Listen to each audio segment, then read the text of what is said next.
Alrighty. Okay. Doesn't take a whole lot. There we go. Alright. So more or less, all that you would have to do to add in, your favorite logo from, one UNSC unit or, Star Wars or whatever into Arma should be a pretty basic process of just creating a plane through your Shift A menu in Blender, rotating it so that it is, actually sitting up. So that'll be R90 on Y. And then you are left with this lovely square plane. For now, the scaling isn't really going to matter too much because we're going to scale it once we get into Object Builder. But ultimately, all you're going to have to do is, well, this will actually require that you have the Arma 3 toolbox installed for Blender, which is a pretty amazing add-on. And if you do wish to make any models for Arma in the future, I would highly recommend looking into that. It would obviously be possible to do this without Arma 3 toolbox, as you could export as an FBX, but in this case it'll be easier overall for us. So to continue, we'll go ahead and activate the Arma object properties. That way it'll actually consider this plane as a resolution LOD within its P3D when we export. You're going to create a brand new material, and I actually already have one set up, so we're just going to name it logo real quick. None of this is really going to matter except for Arma toolbox material settings. Now this is going to be a little bit important because basically what we're going to do here is define the texture and the RV mat. So I'm pretty sure that there's probably an RV mat already in existence, either from ACE, CBA, one of the base mods, or probably Arma 3 itself. Since we are working with Optray, I'm just going to go ahead and figure out what Optray used for any of their icons and such, and we'll probably reference a couple of things from Optray as well. But in this case, ultimately, you would just name it, you would type in your file path. So we'll go ahead and just type that. So that'll be the face texture, and then you'll have your RV mat.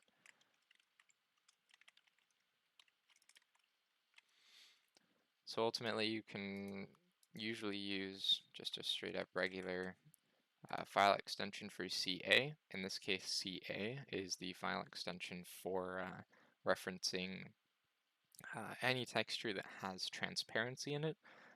So basically it's color and alpha, and then you have CO, which would just be your standard color image extension.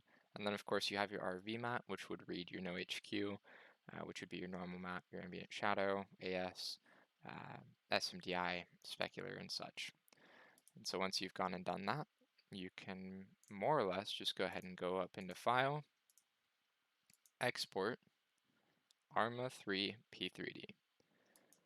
From there, you can just go ahead and pick wherever you want to go ahead and export it. In this case, we're going to go through the P drive, simply because the P drive is the way that I'm going to be packing the mod, just because PBO project is my preferred option. For something as simple as this, you may very well be able to get away with doing something regarding PBO Manager or Add-on Builder, since both of those are pretty basic. PBO Manager would not require you to set up your P drive if you don't already have that set up. But in this case, we're just going to go ahead and create a new folder. We're going to name this test_mod. We're going to go into that folder. Well, that's actually not quite what I wanted to do. Test_mod should be in here right there. And then we're going to create another folder and name that one data, because that's actually what the file path here says. So go ahead and select that. Go ahead and type in logo.p3d, just so that we have a basis and we don't actually have like a bunch of untitled different files and such. Hey, 9. At the moment, I'm actually going over with ODST General on how to import logos into Arma 3 via face model, more or less, which I'm sure you can probably do using some of the different other objects. But in this case, you'll actually have the freedom to scale the plane as you wish once we move over to Object Builder. So in this case, we'll go ahead and export as P3D. Everything should go just fine because we selected the Arma object properties.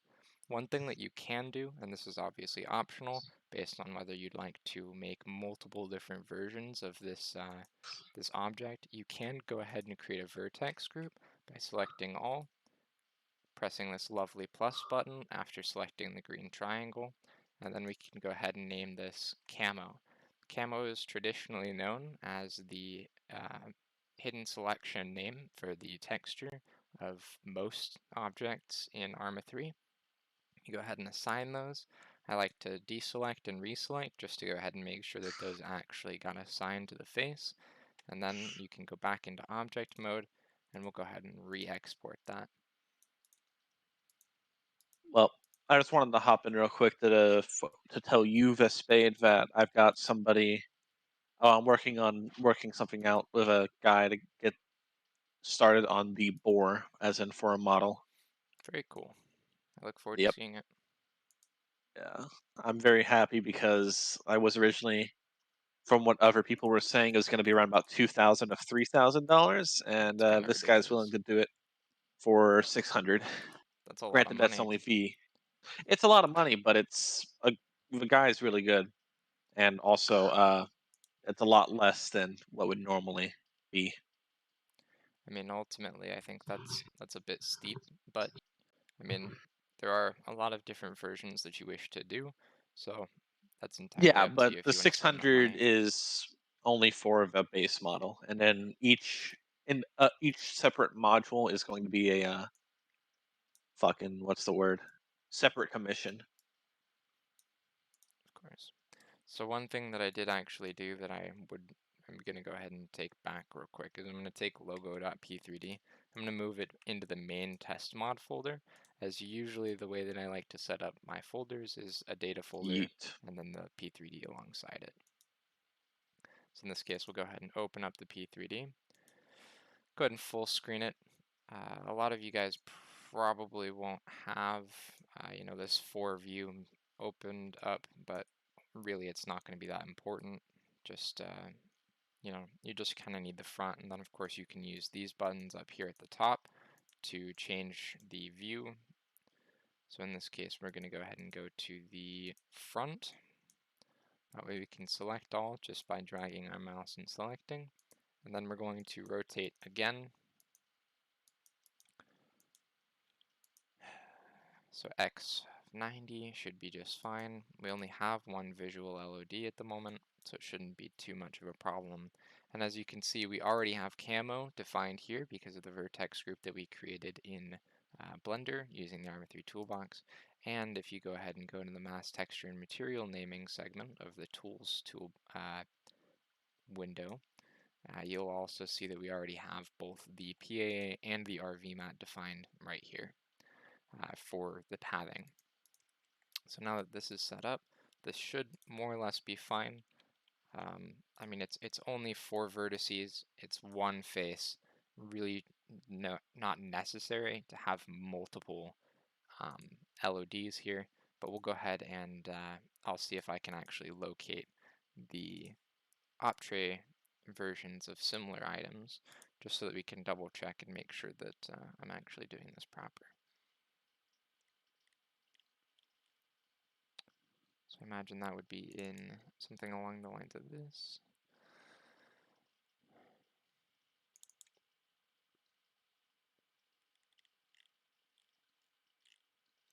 So if we take a look at the graffiti, just the standard Rebel graffiti, you'll notice that it does in fact actually have a shadow volume LOD, but the shadow volume LOD is empty, and you have your 0 LOD, which also defines just the PAA. So it turns out you don't actually need the RV mat, as you're not necessarily attaching any materials or specular to it. You're just trying to get the one picture into the game. So we'll go ahead and we'll do the same thing. We'll basically just go ahead and go into Tools. Actually, if you press Control A in your window, press E, it'll open up the face properties for said plane that you've just selected, and you can actually just go ahead and select the one face that's existing, and you can backspace the material, press apply, OK, and now you'll notice that that material is no longer there. So something else that I did notice while looking at the graffiti was that Optray moved the face up just a tad bit. So right now, each one of these boxes that we have is 1 meter by 1 meter. So as of right this second, we have a 1 meter by 1 meter box, and this X here in the center, slightly darker X, shows the floor and the middle for the X and the Y axes. So what we can do is we can go ahead and go up here to the move points. We can go to the Y, we can press 2. Y basically acts as Z would in Blender, because for whatever reason, Object Builder and Blender don't share the same directions. They work differently. Arma likes to do that to you sometimes. But ultimately, this will now be a meter off the ground, 2 meters wide and 2 meters tall. From here, we can take any given image that we have. So I have plenty of different versions of the logo that I use. So we're going to go ahead and use this lovely Vespade version of the Superintendent. Simply go ahead and go to your PC, P drive, wherever you have your mods installed, and go ahead and into the test mod, data, and we'll go ahead and match with logo.paa. Now, in order to convert from PNG to PAA, you will need TextView 2, which comes with the Arma 3 tools, which you can install right off of Steam. Real easy, real simple. So we now have the zero LOD, we have camo, so that we can actually go in and retexture this later if you do wish to have multiple versions of this logo. We can go ahead and close this object builder instance, as it is more or less finished for us. We can go back to our P drive. We have the lovely test mod folder in here that we still have, and of course now we have our logo.paa. So you'll notice that I do have it in kind of an interesting format. That's not actually what I want. So we're going to go ahead and really quickly open up Photoshop. That's not Photoshop. So that I can, again, really quickly go ahead and convert it to a go ahead and go with 512 by 512, because ultimately it's not that large of an object. It's pretty straightforward, pretty simple. You can use any 64 by 64 combination. So in Arma, I do believe that it supports up to 4K textures. So if it was something that you absolutely wanted to do, then you would be more than welcome to do just that. So we'll go ahead and grab my picture here, move it into there, image size, and I'm going to go ahead and we'll just go with 1024 because that's easier and closer to what I already have here. Alright, file, save as, go ahead and head back over to the P drive, test mod data, and we'll name this logo CA. I did actually forget the alpha extension previously, but this time I managed to hit it on the dot. So again, test mod data, go ahead and toss the existing one, and we will save this once again as a PAA. So that can now be deleted as it's no longer needed, as it is converted into the proper format. We can also go ahead and go back to the logo, double check by pressing this button and running, I believe it's Bulldozer. As of right this second, I don't actually have Steam open, so that'll be a little bit more complicated, but when that does open, we can go ahead and go back and check it. But at this point, we can probably go ahead and start the config, as it really isn't that difficult. It's pretty straightforward. For some people, you will be you'll be adding this to config that already exists. For others, you'll obviously need to add in a CFG patches segment so that you can actually define what mod you're using.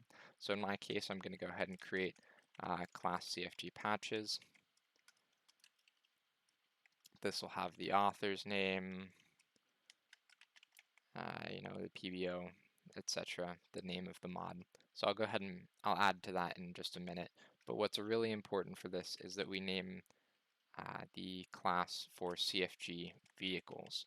CFG vehicles is what more or less everything in Arma, unless it's an item, is defined in. Magazines are defined in magazines, ammo is defined in ammo, but vests, weapons, uniforms, all that is usually defined in, well, that's actually all defined in weapons as well. But backpacks, also uniforms, uh, placeable objects, all of it's defined in vehicles. So in this case, I do believe that there is a proper, well, that was a bit loud. There's a proper inheritance class that we're going to want to go ahead and grab. So I'm going to go ahead and launch up Arma 3 so we can go ahead and find what we want to inherit from.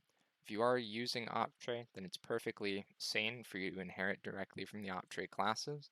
I can actually go ahead and just check what OpTray inherited from.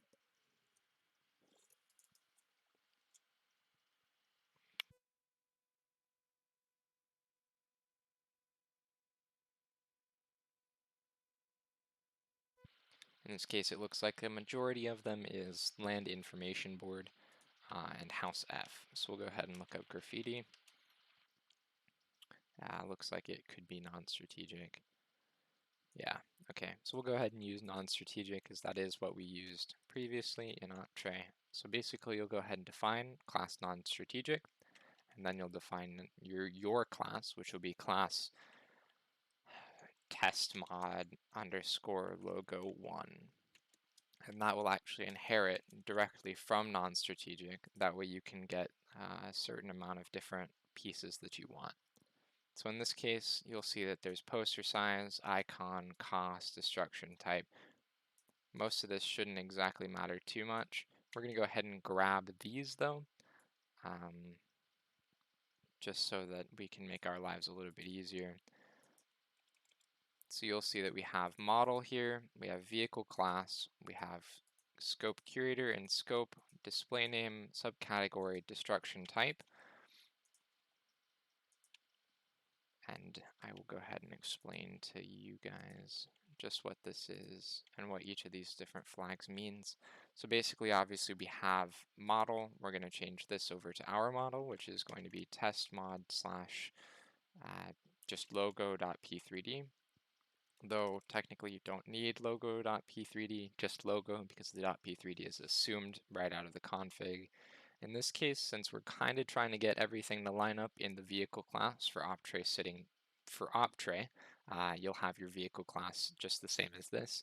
If you're going for something more default for the game, you could add the standard building class for Arma 3.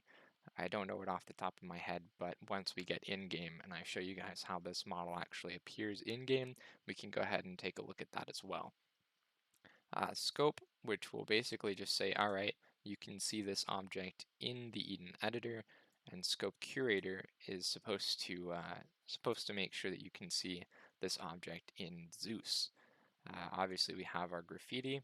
In this case, we're just going to go ahead and name it logo Vespade because, well, I shouldn't have to explain that. Editor category and editor subcategory are basically along the same lines of vehicle class. We're just trying to get everything in the same area. And then destruction type, basically what this is saying is that it's not going to have any special destruction type. Normally the destruction type will say building, or there's another special one, but building basically will give you a different model, and then there's another one which will just slightly adjust the model and set all the damage multipliers to 1 and then apply a texture overlay onto it. That's so we're just making it so that this object doesn't actually get destroyed. So we'll go ahead and go back and add on to the CFG patches really quick. Just go ahead and borrow it right out of Fireteam Zulu's because I have it there for me, why not? So in this case, we're going to go ahead and say FC logos.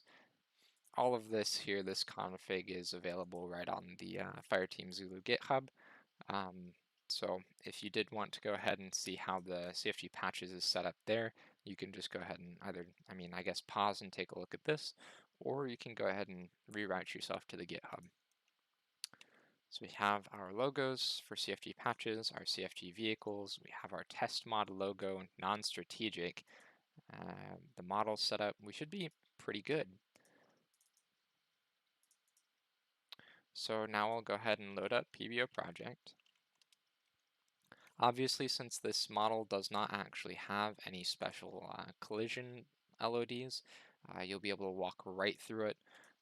But since it is just a logo, it's more likely that you'll be putting it right up against a building of some sort. And at that point, it won't necessarily matter. All right, so we'll go ahead and select the test mod, and then we can go ahead and pack. Double check that I didn't do anything wrong. We managed to pack it successfully, and now we should be able to go ahead and import a local mod. Select test mod just so that we can make sure that it worked. We'll load it, and we'll press play.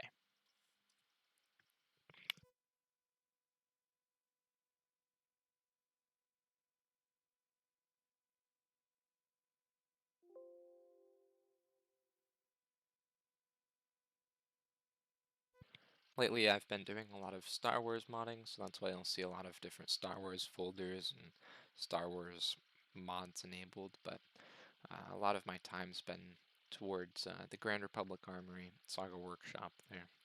Those guys are pretty cool. I've been helping them set up a lot of different effects and such for their mods so that, they start off right. A lot of new modders don't exactly know exactly the perfect direction to start off in, so they just kind of scramble, get things done where they can, and then come back later when they find out that they didn't do it right. Yeah, I saw you were discussing some of the let's call it community intricacies when it comes to the Star Wars community, and it's Oh, damn. getting along. Yeah, the Star Wars community has its ups and downs, but of course, that's nothing for us not to help them out with.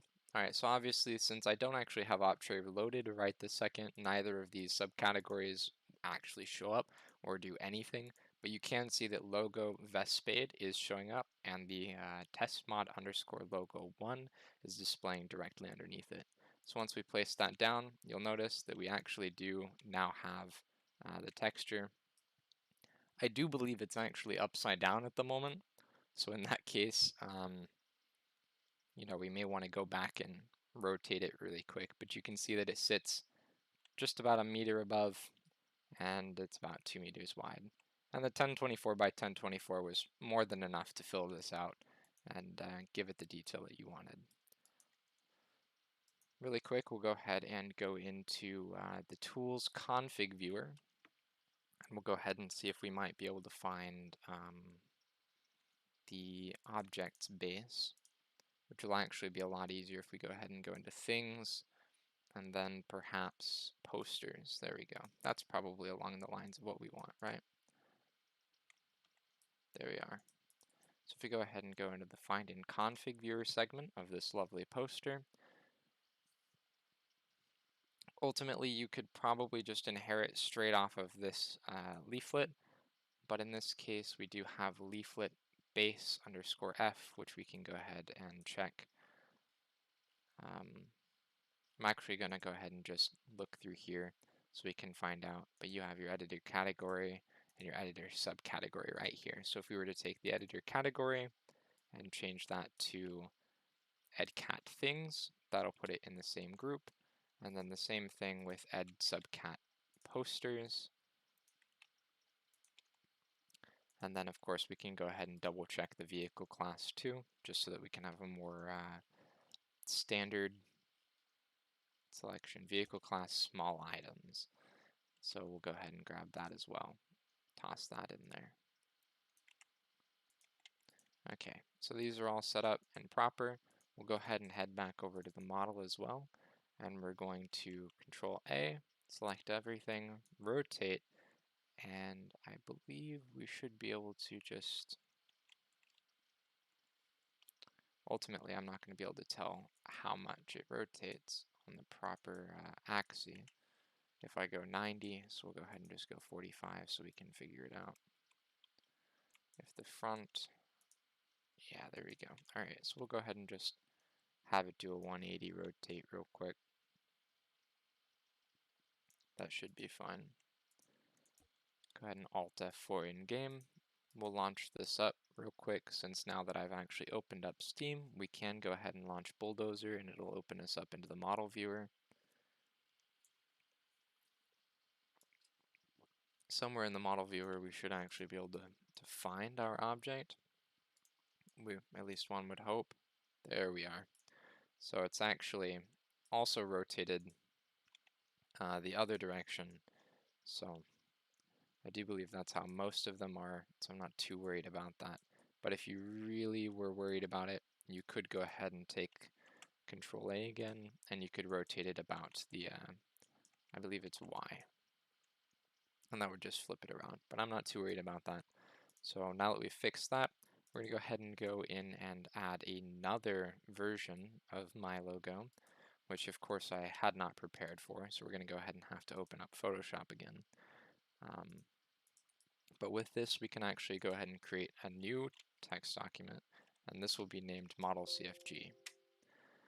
So what this does is this Model CFG will actually be attached to the logo.p3d model. And what it's going to do is give us the ability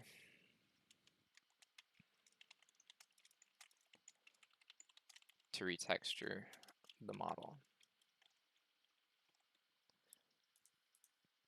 So we'll go ahead and reopen si.png. Go ahead and go back to my pictures. Go ahead and grab, whichever one.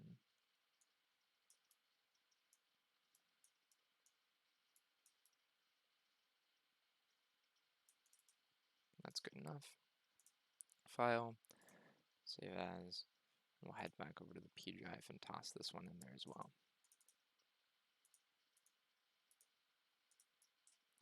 This will be logo 2_ca png.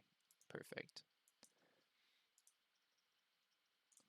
So we can head back over here to the test mod. Go ahead and convert this over to a. Of course.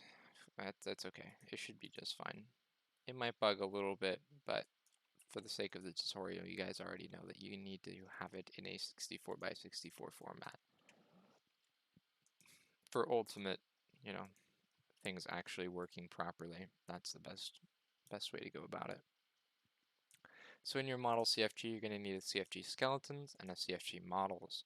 Now in CFG skeletons, I'm not entirely certain that you really need to define too much alongside that, but we'll go ahead and reference my my DMR model CFG so you guys can take a look at how an actual full-on version of it would appear. Give me just a second to locate it.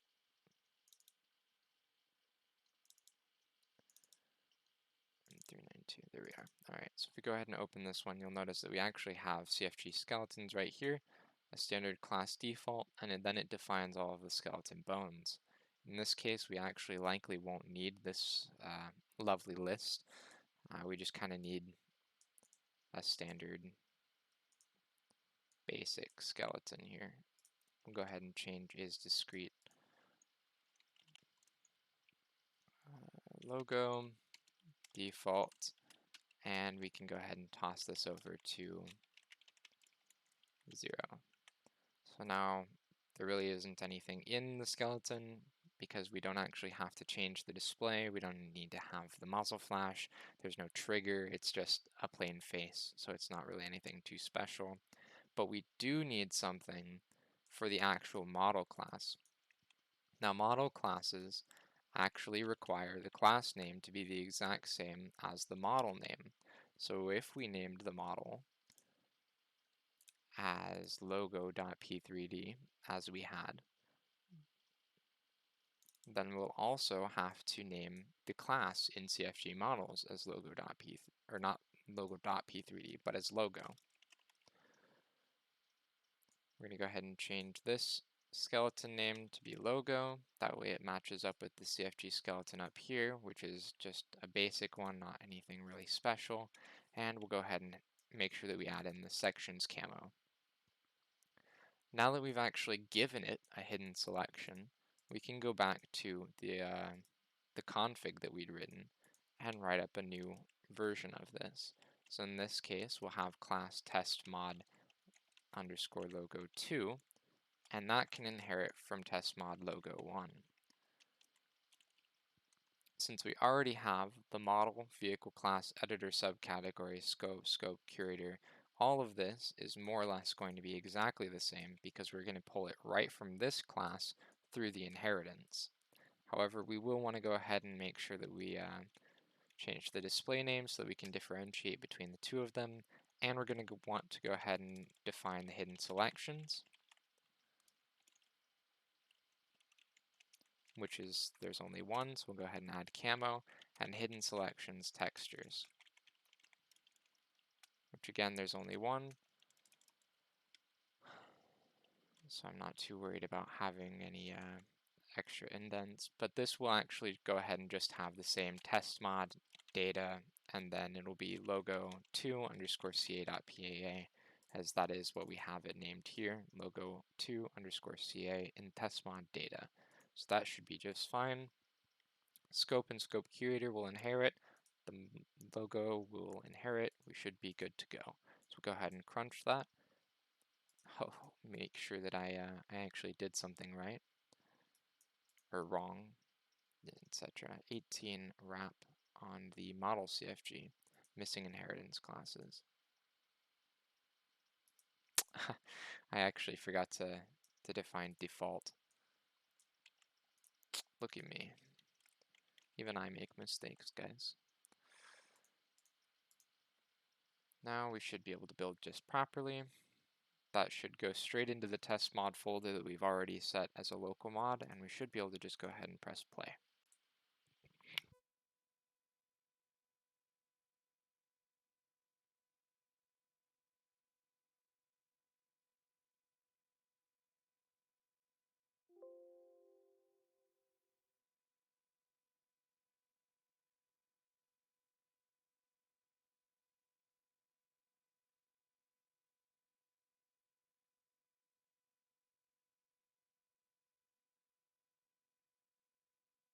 I've just made the mistake of tabbing out while Arma is loading, but hopefully we should. There we are. Had me a little worried there.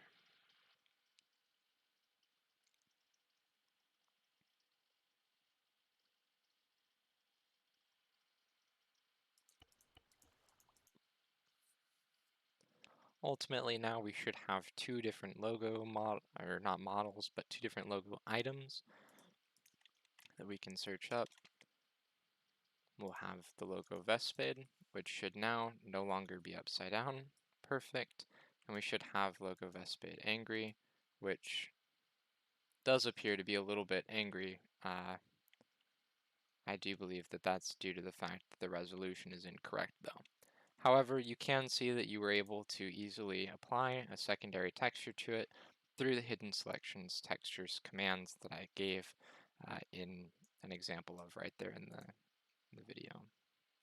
So that's more or less how you would do that. And then of course you have your various buildings.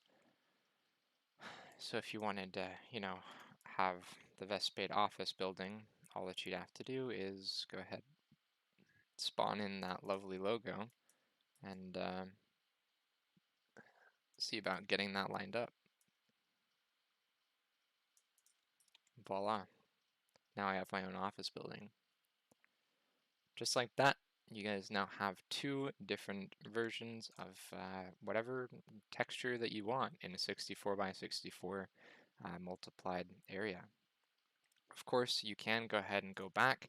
You can take this lovely square that we've created and you can scale it to be really any shape that you want.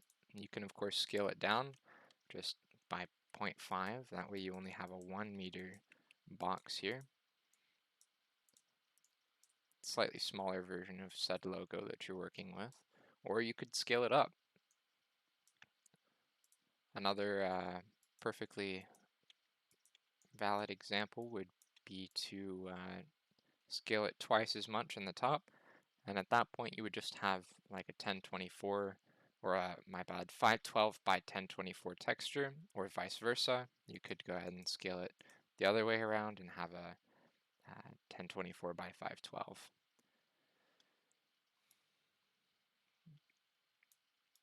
But in this case, since we didn't really unwrap the object here, keeping this is probably the better bet. You're going to either want to have an increment of this square either by 2, 3, 4 by 2, just so long as that you keep this as the basis.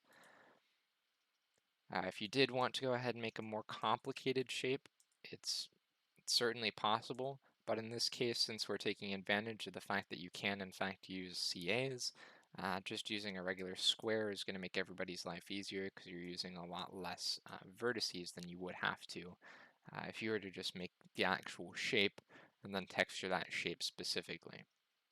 So hopefully this has cleared some things up. Pretty straightforward tutorial, pretty simple. Couple of extra things that we had to go back and reference, but all in all, should be pretty easy for you guys to figure out. I clear everything up for you that you wanted, General? I think that's everything. Yes, sir. All right. If you have any other requests, ideas, all of that, I'm obviously, available a lot of the time. For anybody else that somehow comes across the video, um, same thing. So just let me know. All right. Thanks for hanging out.